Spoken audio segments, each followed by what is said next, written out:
Lecture 18 का part 2 है। ठीक है, 8 नंबर क्वेश्चन पिछले पार्ट 1 में चल रहा था, पहला दूसरा हो गया था तीसरा नंबर। तीसरा नंबर में कहेंगे सॉल्यूशन। क्वेश्चन पिछले ही क्लास में लिखवा दिए हैं, पिछले वीडियो में लेक्चर 1 में। तीसरा के कहेंगे सॉल्यूशन गिवन दैट ए बराबर दिया हुआ है हमारे पास। ए बराबर यही है, बुक का क्वेश्चन सब है, एनसीईआरटी बुक का। ए बराबर क्या दिया हुआ है, तो ए दिया हुआ है हमारे पास 3 3 -1 -2 -2 1 -4 -5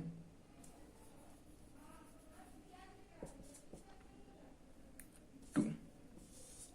ए बराबर इतना हमारे पास गिवन है। इसका फिर क्या करेंगे, सेम जिस प्रकार 1 निकला 2 निकला, सेम उसी प्रकार तीसरा का भी सॉल्यूशन होगा। पहले इसमें क्या करेंगे, तो वी टेक इट्स ट्रांसपोज। सबसे पहले हम इसका ट्रांसपोज निकालेंगे। तो जब इसका ट्रांसपोज निकालेंगे तो आएगा transpose of A is equal to R1 को C1 के जगह तो 3 3 -1, R2 को C2 के जगह -2 -2 1, R3 को C3 के जगह -4 -5 2। ट्रांसपोज ऑफ ए हमारा निकल गया। अब क्या कहेंगे, इसलिए अब ए प्लस ट्रांसपोज ऑफ ए निकालेंगे। तो ए मैट्रिक्स गिवन कितना है, 3 3 -1 -2 -2 1 -4 -5 2। अब प्लस ट्रांसपोज ऑफ ए कितना निकला, तो 3 -2 -4 3 -2 -5 -1 1 2 के साथ, और इज इक्वल टू कितना आएगा, तो दो मैट्रिक्स को जोड़ेंगे तो कितना आएगा, 3 3 6 3 -2 1 -1 -4 -5 -2 + 3 1 -2 + -2 -2 -4 1 + 1 -5 -4 -4 -1 -5 -5 + 1 -4 2 + 2 4। यह ए प्लस ट्रांसपोज ऑफ ए निकला। एंड अब क्या निकालना है, ए माइनस ट्रांसपोज ऑफ ए। तो ए माइनस ट्रांसपोज ऑफ ए कितना निकलेगा, तो 3 3 -1 -2 -2 1 -4 -5 2 -3 -2 -4 3 -2 -5 -1 1 2 इज इक्वल टू। तो यह जो हमने लिखा है वह क्या, ए मैट्रिक्स जो गिवन मैट्रिक्स था उस ए मैट्रिक्स को लिखे, और फिर माइनस करना है ट्रांसपोज ऑफ ए मैट्रिक्स जो है उस मैट्रिक्स को। अब इसको माइनस करेंगे, 3 - 3 0, 3 माइनस माइनस प्लस 2 तो 3 + 2 5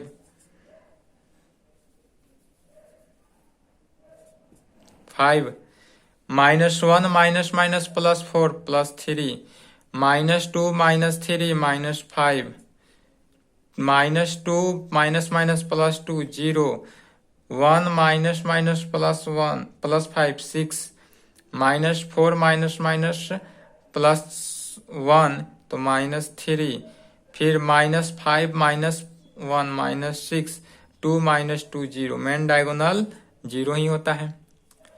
अब कहेंगे इसलिए बाय यूजिंग फॉर्मूला,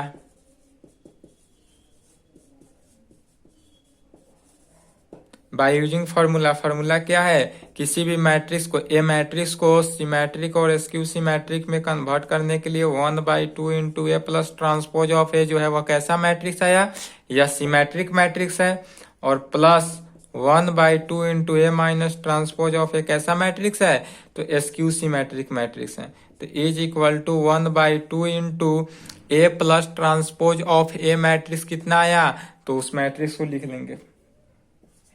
इसको लिख लेंगे कितना है, 6 1 -5 1 -4 -4 -5 -4 4, अब plus 1/2 into A minus transpose of A कितना आया, इतना। तो इसको लिखेंगे 0 5 3 -506 -3 -6 0। अब इसको क्या करेंगे तो 1/2 से डिवाइड करेंगे प्रत्येक में। 1/2 से डिवाइड किए तो कितना आएगा, 2 से डिवाइड किए तो 3, 2 से डिवाइड किए 1/2, 2 से डिवाइड करेंगे तो -5/2, 1/2 -2 -2 -5/2 -2 +2 प्लस इसमें भी 1/2 से डिवाइड करना है तो 1/2 से 0 में डिवाइड किए तो 0, 5 को डिवाइड किए तो 5/2, 3 को किए तो 3/2 -5/2 0, 3 -3/2 -3 0। इस तरीका से बटा। और यह क्या आया तो यह आया जो हमारा वह सिमेट्रिक मैट्रिक्स आया। और यह SQ सिमेट्रिक। 2 पार्ट में बट गया आंसर। तो तीसरा का भी सेम वही था, 8 का तीसरा नंबर, सॉरी 8 नहीं था 10 नंबर था, मिस्टेक हो गया था, 10 का तीसरा है। ठीक है, तो 10 नंबर क्वेश्चन का 2 वो पिछले वीडियो में था, तीसरा नंबर लिखेंगे। ठीक है, तो इसका लिख ले। अब आ जाता है 11 नंबर क्वेश्चन। उससे पहले इसका चौथा है, तो चौथा देख लेते हैं। 10 का चौथा, 10 का चौथा सॉल्यूशन गिवन डेट क्या क्या है। तो A बराबर हमारे पास कोई मैट्रिक्स है 1 5 -1 2। हमको पता है कि आपसे क्वेश्चन बन गया होगा, फिर भी हमने बोला है कि आप चूंकि हमारे सामने रहते तो नहीं बनाते, सामने नहीं है इसलिए प्रत्येक क्वेश्चन का सॉल्व करेंगे ही करेंगे NCERT बुक का। इसके अलावा आप कोई भी बुक बनाए और कोई भी परेशानी हो तो आप बेझिझक कॉल कर सकते हैं या मैसेज कर सकते हैं। अब इसका क्या करेंगे, ट्रांसपोज निकालेंगे। सेम कंडीशन जिस तरह से आगे बढ़ते आ रहे हैं, R1 को C1 के साथ, R2 को C2 के साथ, जिस तरह से बढ़ते आ रहे हैं सेम उसी तरह, इसलिए A plus transpose of A जो बउआ वाला खेल खेल रहे हैं उसी समय से जो चीज पढ़ते आ रहे हैं सेम चीज इसमें भी अप्लाई करते जाएंगे, अपने आप आंसर आएगा। आंसर ना आने का कोई सवाल ही नहीं है, क्योंकि जिस तरह सेम बढ़ते जाएंगे आंसर अपने आप आते जाएगा। जैसे हम आपसे बात करते करते भी इसको सॉल्व करते रहे हैं, सेम आपसे इसी प्रकार होगा। कैसे हुआ तो 1 को 1 के साथ जोड़े तो 2 हुआ, 5 को -1 के साथ जोड़े तो 4 हुआ, -1 को +5 के साथ जोड़े तो +4 हुआ, और 2 को 2 के साथ जोड़े तो फिर 4 हुआ। यही था। एंड फिर A minus transpose of A निकाले। आप इतना हो जाएगा कि आप नींद में भी रहिएगा तो क्वेश्चन जो है 12th क्लास सॉल्व हो जाएगा। यदि आप प्रत्येक क्वेश्चन ध्यान से देखते हैं, थ्योरी क्वेश्चन और थ्योरी मेन होता है। थ्योरी अगर आपका ध्यान से देखा हुआ है तो आपसे प्रत्येक क्वेश्चन एकदम इजीली सॉल्व होगा, उसमें कोई दिक्कत नहीं। फिर A minus transpose of A कैसे निकाले तो 1 को 1 से घटाए 0, 5 को -1 प्लस 1, 5 को 1 के साथ जोड़ दिए 6, -1 को -5 के साथ घटाए -6, और 2 को 2 के साथ घटाए तो 0। इसलिए बाय यूजिंग फॉर्मूला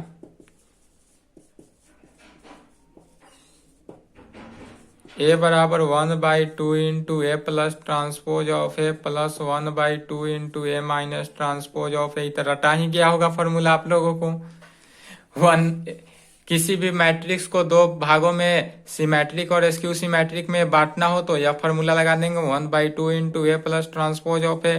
फिर उसके बाद क्या करना है अगला स्टेप, तो A plus transpose of A पहले से ही निकाल के रख लेना है, और उस A plus transpose of A के वैल्यू रख देना है 2 4 4 4 plus 1/2 into A minus transpose of A पहले से निकाल लेना है, और उसका वैल्यू 0 6 -6 0 रख देना है। फिर 2 से क्या कर देना है, बउआ वाला खेला 2 से डिवाइड कर देना है, जो कि आपने दूसरा पहला क्लास में सीखा होगा।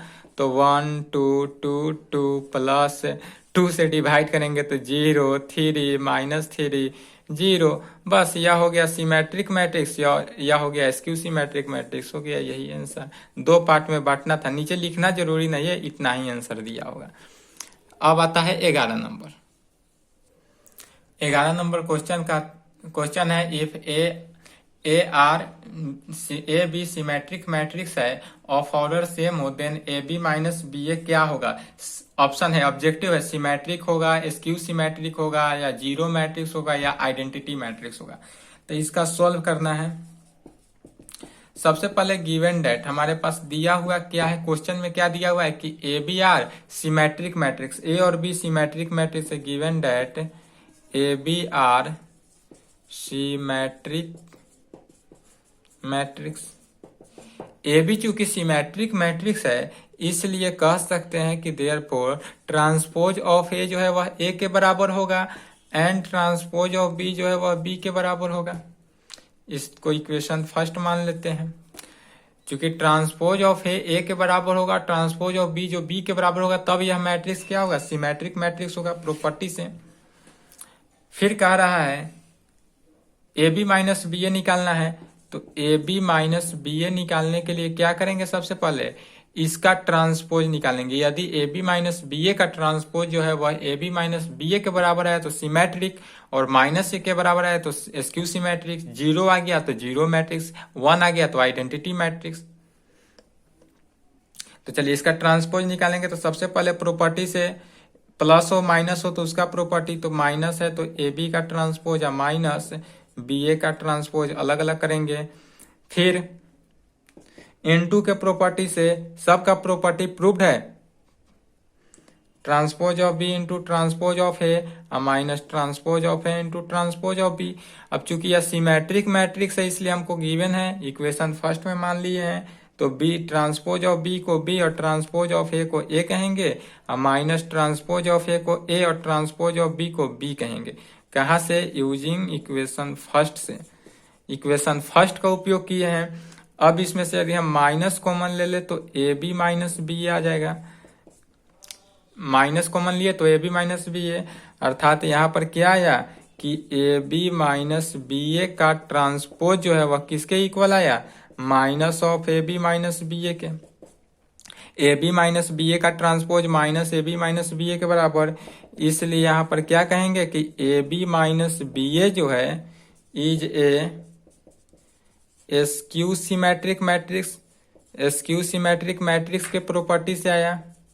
तो यही हुआ answer, option A answer. Question क्या था, skew symmetric matrix, option A. तो ये था 11 नंबर क्वेश्चन, लिख लेंगे, नहीं है तो और इसका सॉल्यूशन देख लें। बन गया तो अच्छा बात है, नहीं बना तो लिख लें। अब एक लास्ट क्वेश्चन है 12 नंबर। 12 नंबर क्वेश्चन है कि इफ यदि ए बराबर इतना मैट्रिक्स दिया हो और देन कंडीशन क्या है कि ए प्लस ट्रांसपोज ऑफ ए जो है वह आइडेंटिटी मैट्रिक्स के इक्वल हो, तब हमें अल्फा का वैल्यू ज्ञात करना है और ऑप्शन इतना दिया हुआ है। ऑब्जेक्टिव में पूछता है तो कहेंगे इसका सॉल्यूशन देखेंगे। गिवन डेट क्या दिया हुआ है, तो ए बराबर हमारे पास कोई मैट्रिक्स दिया हुआ है, कितना, cos alpha minus sine alpha, sine alpha cos alpha. Transpose of A भी निकालना है तो कहेंगे वी टेक इट्स ट्रांसपोज। अब इसका हम अगर ट्रांसपोज निकालेंगे तो क्या आएगा, transpose of A is equal to R1 को C1 के जगह, तो cos alpha minus sine alpha, sine alpha cos alpha. Condition दिया हुआ है, चूंकि गिवन डेट, गिवन क्या है कि ए प्लस ट्रांसपोज ऑफ ए जो है इक्वल टू आई के, यह दिया हुआ है कि ए प्लस ट्रांसपोज ऑफ ए जो है आई के बराबर है, तो अल्फा का वैल्यू निकालना है। अर्थात ए मैट्रिक्स कितना दिया हुआ है, तो ए मैट्रिक्स हुआ cos alpha minus sine alpha, sine alpha cos alpha, plus transpose of A, transpose of A क्या निकला है, तो कॉस अल्फा, उसको लिख लेंगे cos alpha sine alpha minus sine alpha cos alpha और इज इक्वल टू किसके बराबर, आई के। आई मतलब आइडेंटिटी मैट्रिक्स 1 0 0 1 के। तो इस प्रकार से आया। फिर अब इस दोनों मैट्रिक्स को अगर हम ऐड करें तो क्या हुआ, कॉस अल्फा को कॉस अल्फा से तो 2 cos alpha, minus sine alpha को प्लस साइन अल्फा से 0, साइन अल्फा को इससे तो 0, फिर cos alpha 2 cos alpha is equal to कितना 1 0 0 1। यह कैसा मैट्रिक्स आया, इक्वल मैट्रिक्स। चूंकि इक्वल मैट्रिक्स है 0 0 0 0 सेकेंड डायगोनल मेन डायगोनल 1, तो चूंकि यह इक्वल मैट्रिक्स आ गया बीच में साइन के कारण, इसलिए कहेंगे therefore 2 cos alpha is equal to 1 के। A11 जो है वह B11 के बराबर हुआ, तो इसी यहां से कहेंगे cos alpha is equal to 1/2। 2 जो मल्टीप्लाई में था सो डिवाइड में भेजे, अर्थात cos alpha is equal to 1/2 किसका वैल्यू होता है, तो कॉस 60 का। कॉस 60 को क्या लिखेंगे, π/3।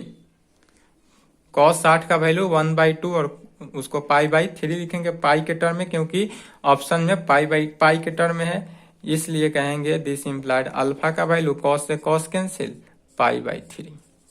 अल्फा का वैल्यू क्या गया, π/3, ऑप्शन बी। क्वेश्चन में क्या है, ऑप्शन बी यही है, π/3, पाई के टर्म में था। तो 12 नंबर क्वेश्चन लिख लेंगे और उसका सॉल्यूशन देखें। तो यहां पर क्या हुआ कि आपका एनसीईआरटी एक्सरसाइज 3.3 क्या हुआ, एंड हुआ। अब आता है एक्सरसाइज 3.4। एक्सरसाइज 3.4 के लिए, एक्सरसाइज 3.4 जो है वह नेक्स्ट क्लास में आपको मिलेगा। उसके लिए उसमें चलेगा इनवर्स ऑफ ए मैट्रिक्स। किसी भी मैट्रिक्स का इनवर्स निकालना, नेक्स्ट क्लास। किसी भी मैट्रिक्स का अगर इनवर्स निकालना हो तो उसका कैसे निकाल सकते हैं, इसमें भी 2 मेथड होता है, वह कल के क्लास में। आज के लिए इतना ही, इतना तक को आप प्रैक्टिस करें, क्योंकि प्रैक्टिस के बिना कुछ भी संभव नहीं। अगर आप प्रैक्टिस करते हैं तो एकदम अच्छे तरीका से आपको मैथमेटिक्स समझ में आएगा, और प्रैक्टिस नहीं कर पाइएगा तो उतना क्लियरली नहीं हो पाएगा। ठीक है, आज के लिए इतना ही, ओके।